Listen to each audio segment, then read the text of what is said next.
sasabitan. Wow! Gusto sumabit. Kaya kailangan natin bumalik ng pool. Pwede ba request dito?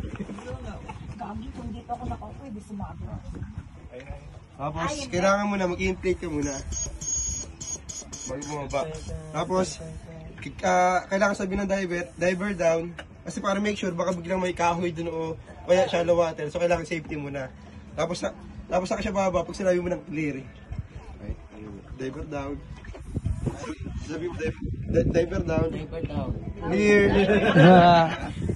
Tapos, hold and protect. Ito. Dito. Tapos yung dalawang finger mo yan. Ayan. Para pag bagsak, hindi siya magkakalat sa'yo. Okay? Tapos kung may weights ka naman, hindi mo hawakan na yung weights mo. Tapos ito, stretch mo lang siya. Yan. Ito. 1, 2, 3. Pabagsak ko katawan ko, bahala kayo.